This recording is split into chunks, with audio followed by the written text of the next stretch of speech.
Egypt के शहर Alexandria के साहिल से 6.5 किलोमीटर दूर ठीक इस जगह पर डीप सी डाइवर्स ने समंदर के बॉटम पर कुछ ऐसा देखा जो बिल्कुल भी नॉर्मल नहीं था। जेम टीवी की वीडियोस में एक बार फिर से खुशामदीद। नाजरीन, जैसा कि हम जानते हैं कि दुनिया का 70% हिस्सा पानी है जिसको अभी तक हमने सिर्फ 5% भी एक्सप्लोर नहीं किया। ओशंस के अंदर ऐसी मखलूक भी मौजूद हैं जिनको आज तक इंसान ने नहीं देखा और इनमें कुछ ऐसे राज भी छुपे हैं जो हजारों साल पहले दुनिया में रहने वाले इंसान छोड़ गए थे। कभी रिसर्च वर्क का बहाना तो कभी सी एडवेंचर का। ये राज एक एक करके खुलते जा रहे हैं। आज आप जानेंगे 10 ऐसी चीजें जो डीप सी डाइवर्स को समंदर के बॉटम से मिली। नंबर 10, क्या कभी कोई रिवर समंदर के अंदर मौजूद हो सकती है? जाहिर है इसका जवाब होगा नहीं। लेकिन मेक्सिको के युकाटन पेनिनसुला में स्कूबा डाइवर्स ने समंदर के अंदर एक ऐसा सीक्रेट स्पॉट तलाश किया जहां पर पानी के अंदर ही एक रिवर भी बहती है।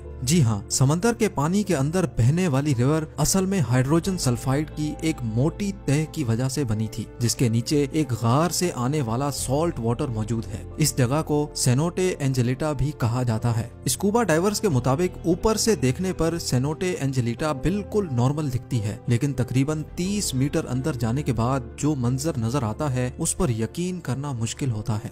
नंबर 9, अमेरिका में फ्लोरिडा के बीचेस बहुत मशहूर हैं, जहां पानी के साथ साथ अक्सर सी शेल्स, क्रैब्स और मुख्तलिफ समंदरी मखलूक भी तैर कर साहिल पर आती है। लेकिन अक्टूबर 2012 में पोम्पनो बीच पर मौजूद लोग तब हैरान और परेशान रह गए जब उनको समंदर के साहिल पर एक बहुत बड़ी आंख मिली। जिस आंख का साइज इंसान के दोनों हाथों के बराबर हो, वो देखने में वाकई किसी बहुत बड़े समंदरी मॉन्स्टर की आंख लगेगी।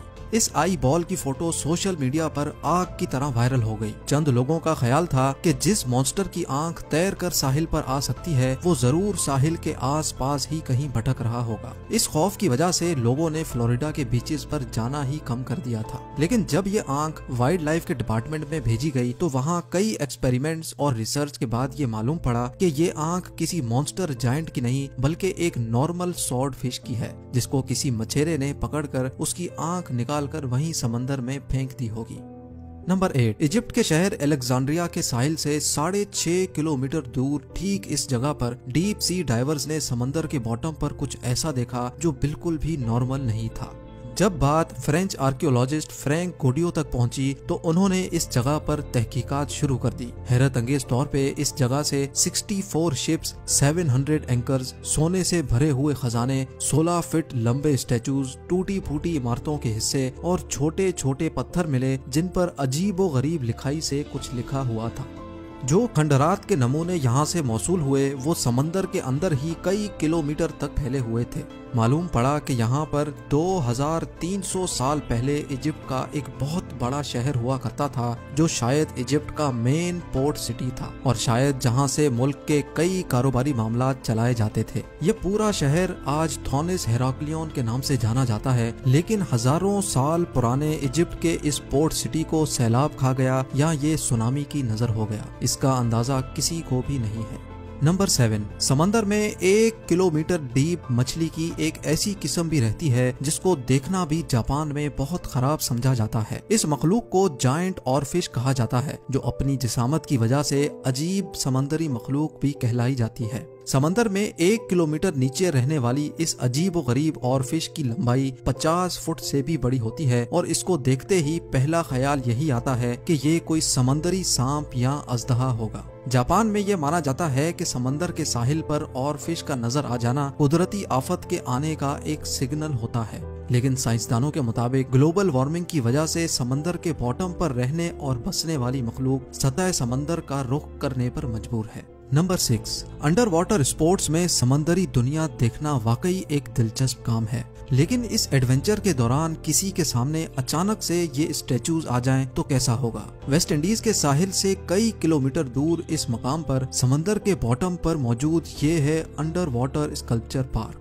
2006 में लॉन्च करने वाले इस पार्क के पीछे एक ब्रिटिश आर्टिस्ट का हाथ है, लेकिन इस स्कल्पचर पार्क के बनाने के पीछे जो मकसद है वो इस पार्क से भी ज्यादा दिलचस्प है। समंदर में मौजूद छोटी बड़ी चट्टानें मौजूद होती हैं जिनके अंदर छोटी मछलियां अपने आप को महफूज समझती हैं, लेकिन जिस जगह ये चट्टानें मौजूद नहीं होती वहां जाने से छोटी मछलियां अवॉइड करती हैं। 800 स्क्वायर मीटर पर फैले इस पार्क को बनाने का मेन मकसद छोटी मछलियों को शेल्टर प्रोवाइड करना था। इस आर्टिस्ट का कहना है कि इस पार्क को बनाने के बाद लाखों मछलियों ने इस जगह का रुख किया। इस पार्क में 100 से ज्यादा मुख्तलिफ किस्म के स्टेचूज मौजूद हैं जो देखने में बहुत अनोखे लगते हैं।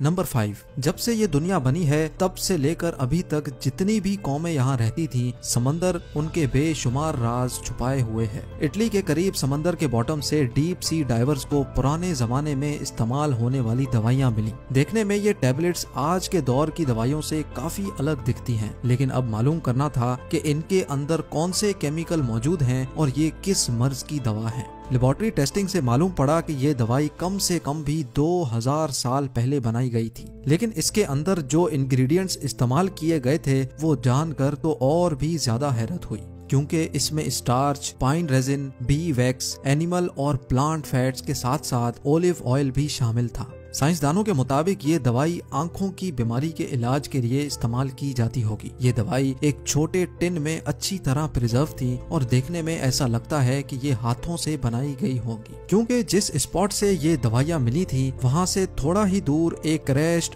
रोमन शिप भी डिस्कवर हुआ था, जिसमें से काफी मेडिकल इक्विपमेंट भी मिला था। इसलिए रिसर्चर्स का मानना है कि शायद 2000 साल पहले इस रोमन शिप में कोई डॉक्टर भी मौजूद होगा। यकीनन उस जमाने में भी मेडिकल साइंस काफी जानदार थी।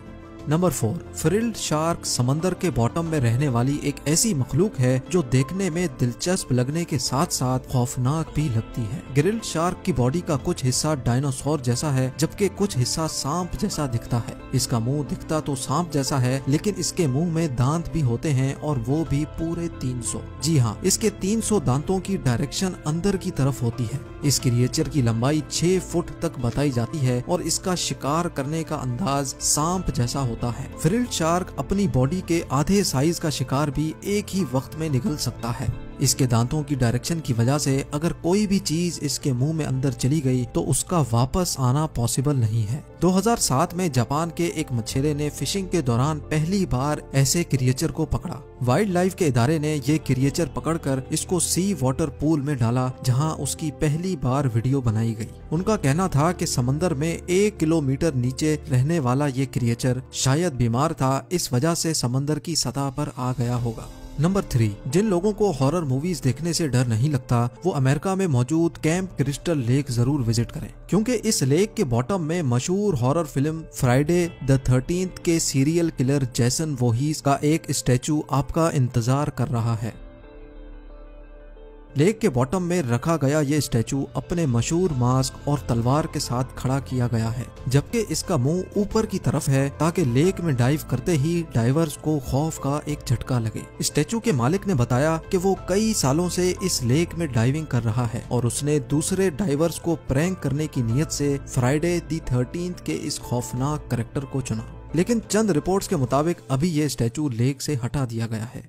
नंबर 2, रिसर्चर्स की एक टीम को वर्ल्ड वॉर 2 में तबाह होने वाले एक फाइटर प्लेन का ढांचा मिला। माइक्रोनेशिया के समंदर के बीचों बीच रिसर्चर्स को वर्ल्ड वॉर 2 में तबाह होने वाले कई फाइटर प्लेन्स, टैंक्स, गाड़ियां और डाइव बॉम्बर्स मिले हैं। आज से 80 साल पहले वर्ल्ड वॉर 2 में 50 जापानीज शिप्स और 230 एयरक्राफ्ट समंदर में क्रैश हुए थे, क्योंकि ये स्पॉट ओशन के बिल्कुल मिडल में है जहां पानी हद से ज्यादा गहरा है। इस वजह से अभी तक कई एयरप्लेन्स और शिप्स का मलबा तो आज तक नहीं मिल सका। इसकी एक वजह यह भी है कि जब प्लेन समंदर के अंदर क्रैश होते हैं तो वो प्लेन जैसे नहीं दिखते, जिनको देखकर अंदाजा लगाना मुश्किल होता है कि ये कोई प्लेन है या फिर कोई समंदरी झाड़ी।